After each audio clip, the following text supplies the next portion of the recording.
Good morning student. आप जो ये लेक्चर हम जो चर्चा कर रहे हैं वो है सेकेंड ईयर क्लास का। मेनली जो मैं आपको बता देता हूँ, थोड़ा सेपरेशन भी है इस चीज़ में।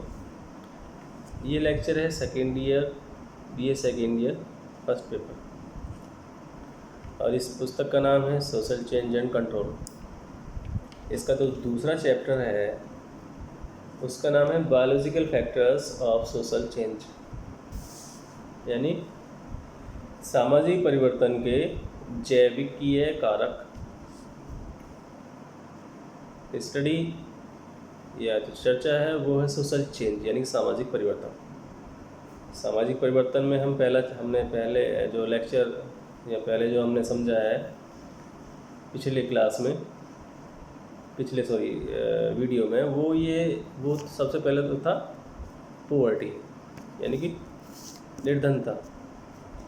क्योंकि सामाजिक परिवर्तन का पहला कारण जो हमने पढ़ा है, समझा है, वो है निर्धनता। दूसरा चैप्टर है biological factors of social change, कि सामाजिक परिवर्तन जो हो रहा है उसमें एक कारण है जैविक कारण। जैविक कारण का मतलब जैविक जो शरीर से संबंधित, जीव से, जैविक मतलब जीव जंतुओं से संबंधित जो क्रियाएं हैं, जीव जंतु से संबंधित जो घटनाएं हैं, वो जैविक कारक होते हैं, जैविकीय। जो क्या कहते हैं, प्राणी हैं जिनमें जान है, जो श्वास लेते हैं, खाते हैं, उसे जीव बोलते हैं। तो वो सपोज मनुष्य, हमें यहाँ पे सिर्फ मनुष्य ही समझना है कि व्यक्ति एक जैविकीय प्राणी है ना, बायोलॉजिकल ऑब्जेक्ट कह दीजिए, बायोलॉजिकल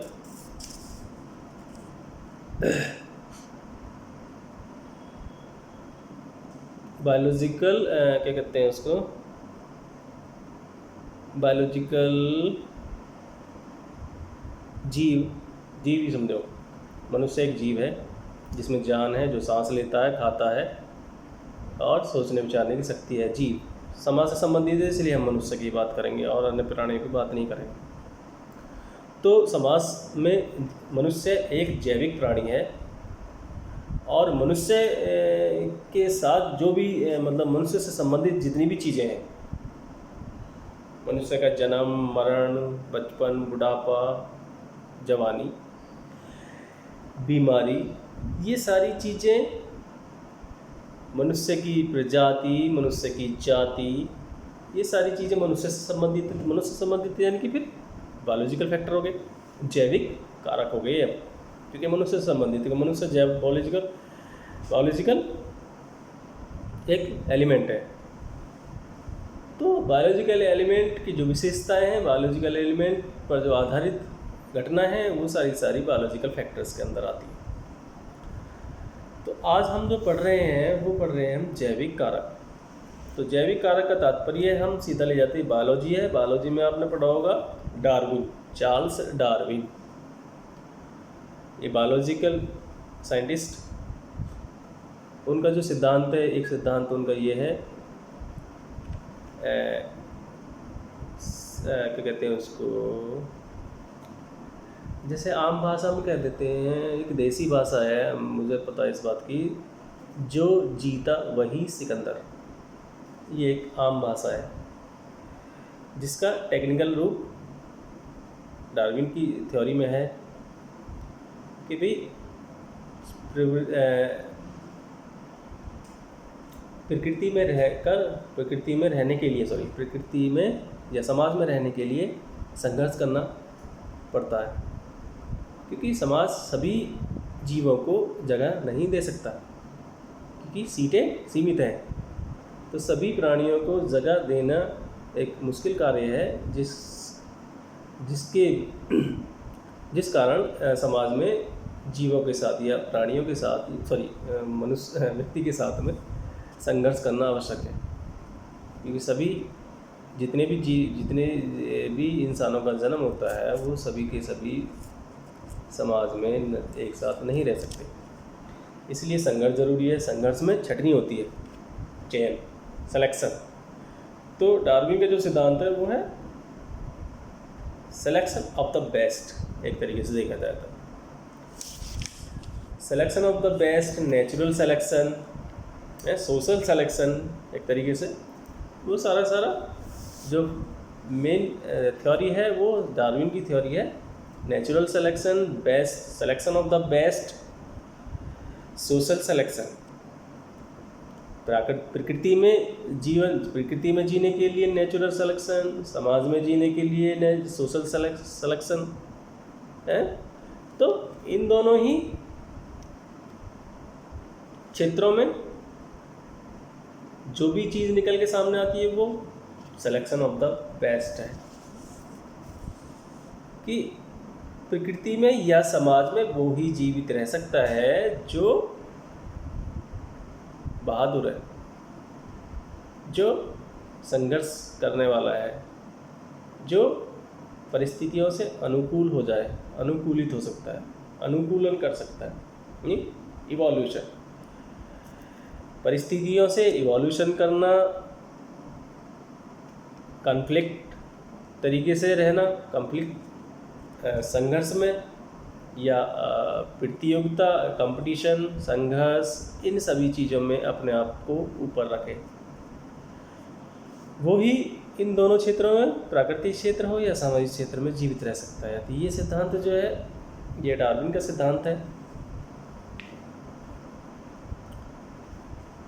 और इसी सिद्धांत में सोशल इवोल्यूशन के नाम से इवोल्यूशन है, सामाजिक विकास। इस समाज में जो लोग हैं वो अपने आप को कैसे डालते हैं समाज के अंदर। तो ये है जैविक कारक हैं। इसमें अब जैविक कारकों में अब जो पॉइंट्स हैं वो हैं संबंधित, मनुष्य से संबंधित हैं। वो है सबसे पहले आनुवंशिकता। तो आनुवंशिकता एक बायोलॉजिकल फैक्टर्स है, व्यक्ति से संबंधित है। आनुवंशिकता आपने भी बायोलॉजी में ये पढ़ा है, जिसके पास भी साइंस होगी पढ़ा अपनी 10वीं 12वीं में, कि माँ बाप से जो गुण संतानों में होते हैं, माँ बाप से प्राप्त जो गुण हैं वो संतानों में जो आ जाते हैं, तो उन्हीं को हम आनुवंशिकता कहते हैं। यानी कि माँ बापों के गुण संतान में आना।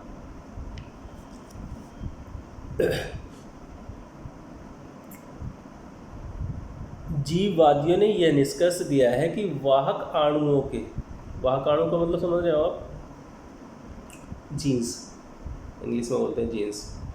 वाहक अणुओं के संयोग में परिवर्तन, वो संयोग में होने वाला परिवर्तन, जलवायु संबंधी परिवर्तन तथा प्रजातीय मिश्रण आदि संबंधित परिवर्तन, ऐसी दशाएं हैं जिनके फलस्वरूप आनुवंशिक विशेषताएं बदलने लगती हैं। जब विभिन्न समूहों की शारीरिक और मानसिक विशेषताओं में परिवर्तन होता है, तब व्यवहार के नए ढंगों को प्रोत्साहन मिलता है और सामाजिक परिवर्तन की दशा उत्पन्न होती है। कहने का मतलब ये है कि आनुवंशिकता से जो चेंज होते हैं, जैसे कि अब आप सपोज़ कीजिए अफ्रीका में जो है नीग्रो प्रजाति के लोग रहते हैं, अमेरिका यूरोप में गोरे प्रजाति के लोग रहते हैं, या पूर्वी एशिया के जो लोग हैं वो पीले, क्योंकि प्रजातियों के 3 कलर पाए जाते हैं, एक गोरा, काला और पीला। तो ये कलर है प्रजातियों से संबंधित। अफ्रीका में काले कलर के लोग, काले रंग के लोग हैं, यूरोप अमेरिका में गोरे रंग के लोगों को पाया जाना है, और पूर्वी एशिया जो क्षेत्र है उसमें पीले रंग के लोग। तो यहाँ पर जो आनुवंशिकता से जो तात्पर्य है वो ये है कि माता पिता के जो गुण हैं, प्रजाति है, वो संतानों में आने हैं। कहने का मतलब ये है कि जब काले काले लोगों का आपसी संबंध, तो बच्चे भी काले, ऐसे उधर गोरे लोगों को और ऐसे पीले लोग। दूसरी बात, अब वर्तमान में जो वैश्वीकरण हो रहा है, वर्तमान में ग्लोबलाइजेशन के कारण बहुत सारी चीज़ें चेंज हो गई हैं, तो प्रजातीय मिश्रण भी पाया जा रहा है। तो प्रजातीय मिश्रण में गोरे और कालों का भी मिश्रण देखने में आ रहा है। तो क्या है कि जलवायु परिवर्तन है, पर्यावरण पर जलवायु संबंधी दशा, पर्यावरण संबंधी दशा जो अभी इसमें बताया है कि भाई जलवायु संबंधी परिवर्तन, प्रजातीय मिश्रण। अफ्रीका के अंदर काफ़ी गर्मी है, यूरोप के अंदर काफ़ी ठंड होती है, वहाँ की प्रजातीय लोग काले हैं, वहाँ के गोरे हैं। इनका जो मिश्रण होता है, प्रजातीय मिश्रण, वो जो है आनुवंशिकता से जो प्राप्त परिवर्तन है, वो उससे भी ज़्यादा परिवर्तन ये शो करते हैं। जलवायु संबंधी परिवर्तन है और प्रजातीय मिश्रण संबंधी परिवर्तन, चेंजेस, एक तरीके से नई प्रजाति का, एक नई उप प्रजाति का जन्म प्रारंभ हो जाता है काले और गोरे लोगों के संपर्क या संबंध द्वारा। तो गोरे लोग जो ठंडे एरिया में रहते हैं, वो गर्मी वाले स्थानों को अनुकूलन करने के लिए सक्षम हो जाते हैं। काले लोग जो गर्म क्षेत्रों में रहते हैं, ठंडे क्षेत्रों में अपने आप को अनुकूलन करने की क्षमता उत्पन्न करने लगते हैं। तो क्या है कि बायोलॉजिकल जो फैक्टर है ये कि भाई बायोलॉजिकल फैक्टर में जलवायु और प्रजातीय मिश्रण के साथ जो परिवर्तन है, वो एक तरीके से देखा जाए तो आनुवंशिकता के द्वारा जो परिवर्तन है उससे भी काफ़ी महत्वपूर्ण माना जाता है या बन जाता है। तो ये है चेंजेस आनुवंशिकता के कारण।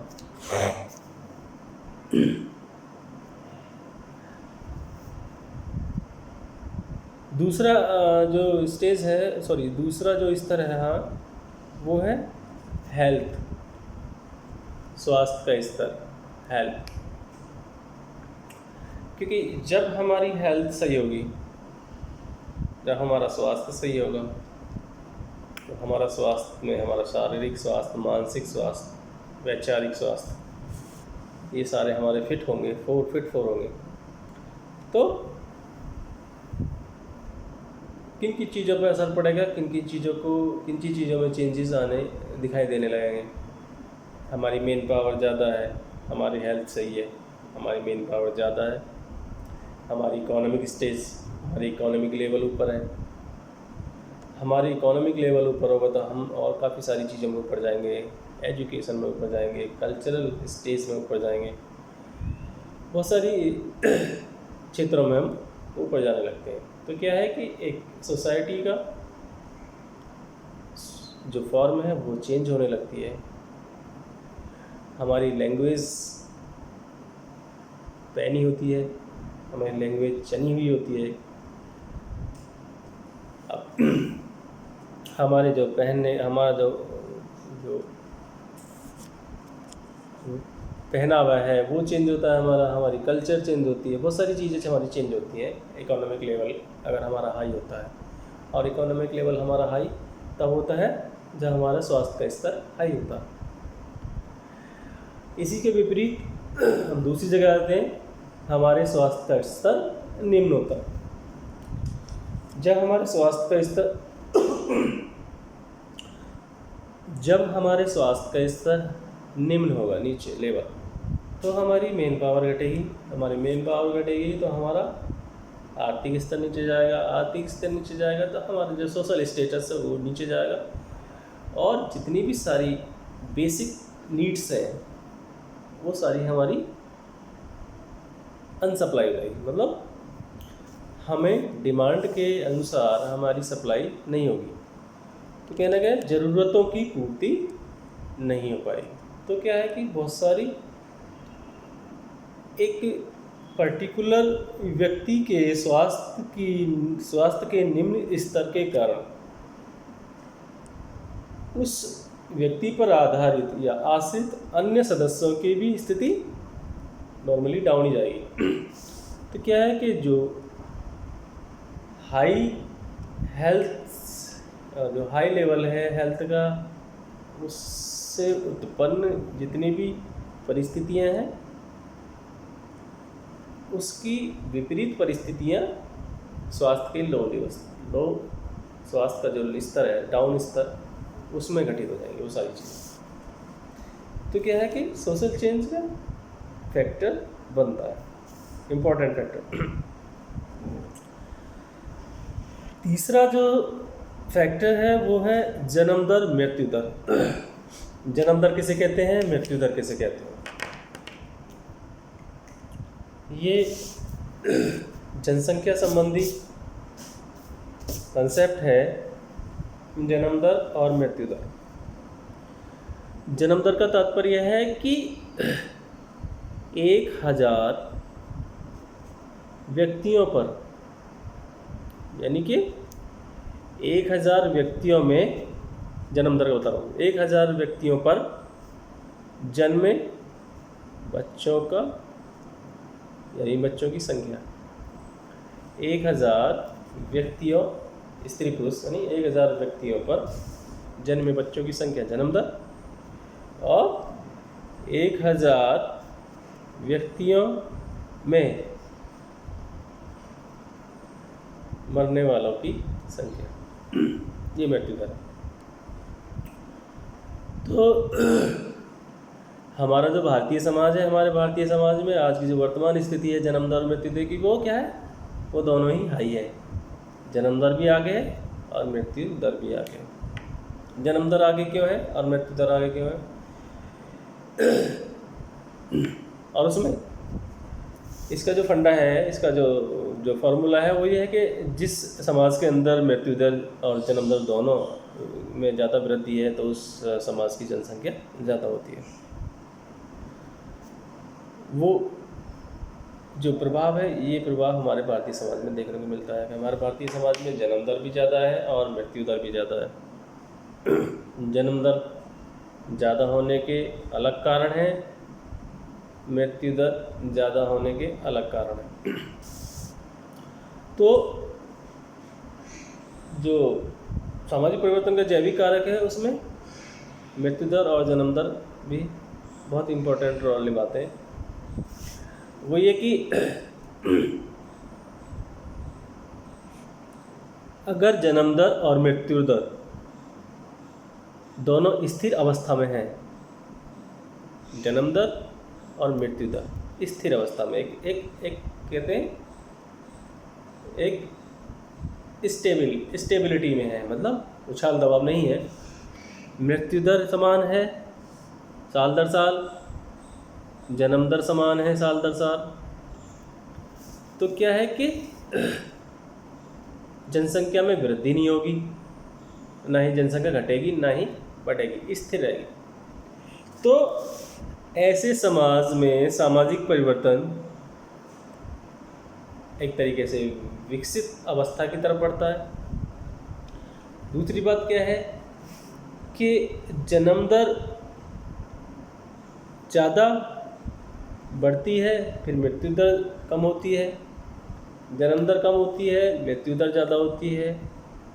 तो ऐसी स्थितियों में जन्म दर कम, मृत्यु दर कम, जन्म दर ज़्यादा, मृत्यु दर ज़्यादा।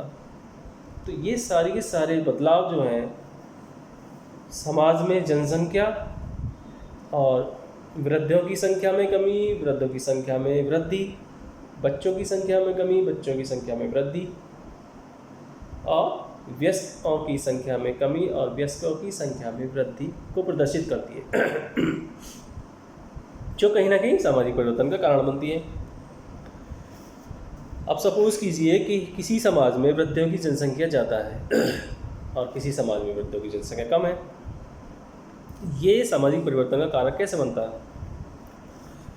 कि जिन समाजों में वृद्धों की जनसंख्या ज़्यादा है वो समाज अपनी संस्कृति और परंपरा को साथ साथ लेके चलते हैं आधुनिकता के साथ। जिन समाजों में वृद्ध लोगों की जनसंख्या कम होती है, उन समाजों में परंपराएं और संस्कृति का क्षीण होना शुरू हो जाता है। यानी कि जो हमारी हेरिटेजेस हैं, हमारी विरासत है, हमारी जो संस्कृति है, हमारी जो परंपराएं हैं, वो सारी उन सारी चीज़ों को उस समय के पीढ़ी के लोग भूलने लगते हैं। तो जिन समाजों में वृद्धों की जनसंख्या ज़्यादा होती है तो वो कई कारणों में बहुत ही उपयोगी है।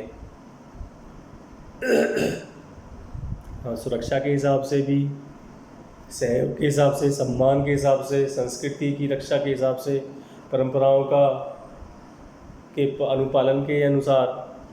तो हमें अपने पूर्वजों, हमें अपनी परंपराओं, संस्कृति का जो ज्ञान है बराबर निरंतर अगली पीढ़ी को भेजना, वो सारा काम कौन है, किसके द्वारा? वृद्धजनों के द्वारा। तो कहने का मतलब ये है कि जन्म दर, मृत्यु दर से बहुत सारे फैक्टर्स पैदा होते हैं और वो फैक्टर्स बहुत सारे चेंजेस लाने के लिए रेस्पॉन्स होते हैं कि भाई जन्म दर ज़्यादा है या आयु दर ज़्यादा होगी। आयु दर का भी एक है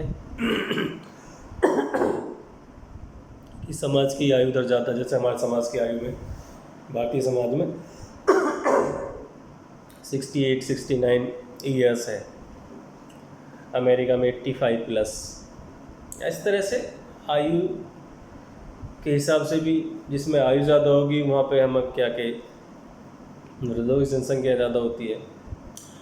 तो ये कहीं ना कहीं बहुत सारे कारण हैं, बायोलॉजिकल फैक्टर्स, जो हमें ये बताते हैं कि भी समाज इन स्थितियों में और इन परिस्थितियों में भी चेंजेस करने के लिए मजबूर हो जाता है समाज। ऐसे ही जनसंख्या है, जनसंख्या की विशेषताएं, जनसंख्या पॉपुलेशन डेमोग्राफी फीचर है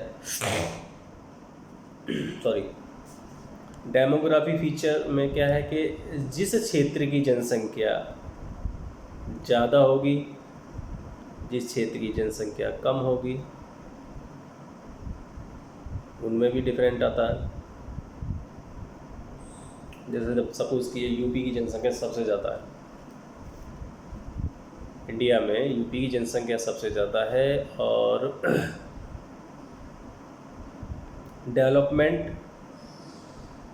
डेवलपमेंट में अभी उस स्टेजेस पर नहीं पहुंच पाए जिस स्टेजेस पे हमें होना चाहिए आज की स्थिति में या आज की डेट पर। हरियाणा में जनसंख्या कम है, एरिया भी छोटा है, लेकिन डेवलपमेंट आगे है। तो कहने का मतलब ये है कि जनसंख्या कम या ज़्यादा, जिस समाज या जिस क्षेत्र में जनसंख्या कम या ज़्यादा होती है, वहाँ भी सामाजिक परिवर्तन के विशेष प्रभाव दिखाई देते हैं। जनसंख्या ज़्यादा होगी, रोज़गारों की कमी होगी। जनसंख्या कम होगी, रोज़गारों की उपलब्धता ज़्यादा होगी। जब रोज़गार ज़्यादा होंगे तो हमारा high status, economic high status होगा। रोज़गारों में कमी होगी तो स्टेटस लो हो जाएगा। तो वो पहले जो मैंने बताया high economic high level, economic low level, कहीं ना कहीं बहुत सारी चीज़ें इफेक्टेड डालती हैं आगे तक के लिए। तो क्या है कि चेंजेस, और चेंजेस क्या, सोशल चेंज, क्योंकि जब पूरे समाज का स्टेटस हाई स्टेटस, तो वो सारी चीज़ों में घूम जाती है। हर एक प्रोसेस चेंज होने लगते हैं, चाहे किसी इंस्टीट्यूशन के हैं, चाहे बहुत सारी इंस्टीट्यूशंस के, एसोसिएशंस के, कम्युनिटी, इन सभी चीज़ों में इफेक्टेड आने शुरू हो जाते हैं। तो ये हैं हमारे अभी सरसरी नज़र में या संक्षिप्त में कह लीजिए इस चीज़ को के biological factors of social change का ये हमारा छोटा सा लेक्चर है। आप इसे एक बार पढ़ेंगे किताब में। मैंने आपको PDF के थ्रू या PDF बना के मैंने आपके व्हाट्सएप वगैरह पे भी इसको डाला हुआ है, आप इसे पढ़ सकते हैं। और बारीकी से समझने के लिए भी आप इस बारीकी से पढ़ेंगे, ध्यान से पढ़ेंगे एक बार, क्योंकि समाजशास्त्र क्या है कि समाजशास्त्र सारी एक एब्स्ट्रैक्ट फॉर्म्स के रूप में, क्योंकि कोई ऐसी चीज़ नहीं है जो हम दिखाई दे के उस चीज़ को समझ सके। इसमें समाजशास्त्र में देखिए ध्यान देने वाली बात है कि कोई ऐसी चीज़ नहीं है, ऑब्जेक्ट नहीं है हमारे पास, कोई ऐसा ऑब्जेक्ट है ही नहीं कि जिसे हम देख के परख के किस चीज़ को समझ सकें। अभी ये कैसी है, इसका क्या आकार है, क्या इसका स्वरूप है, कैसी इसका नेचर है, नहीं।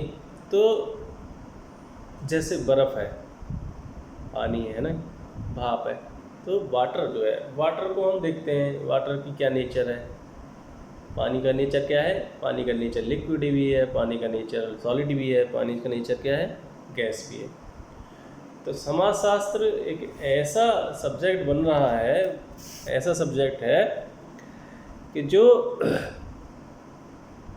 चीज़ों को कई बार पढ़ने के बाद भी दिमाग से परे निकल जाती है चीज़ें। तो क्या है कि अमूर्त घटनाओं पर आधारित समाज है, इसको बार बार अगर आप नहीं पढ़ेंगे तो ये आपकी समझ में कठिन आएगा। इसलिए मेरा आपसे अनुरोध है कि आप जो हमारे जो स्टूडेंट्स हैं वो लेक्चर सुनने के बाद भी अपनी बुक को कई बार पढ़ें। ऐसे नहीं कि लेक्चर सुन लिए और सारी चीज़ें आपकी कंप्लीट हो गई। आपको सबसे ज़रूरी है कि चलो ठीक है, आप अभी फ्री टाइम में ऑनलाइन क्लासेस में आप इस लेक्चर को सुन रहे हैं, तो मेरा जो मतलब है कहने का ये है कि लेक्चर के बाद में ये भी जो अभी अब 2 पेज का 3 पेज का जो लेक्चर है, आप इसको अपनी PDF में भी इसे पढ़ें। और कहीं ना कहीं कुछ चीज़ें हो सकता है मैं नहीं बता पाया हूँ कुछ चीज़ें, किन्हीं चीज़ों को, वो आपकी पढ़ने से फिर रिकवर हो जाएंगी।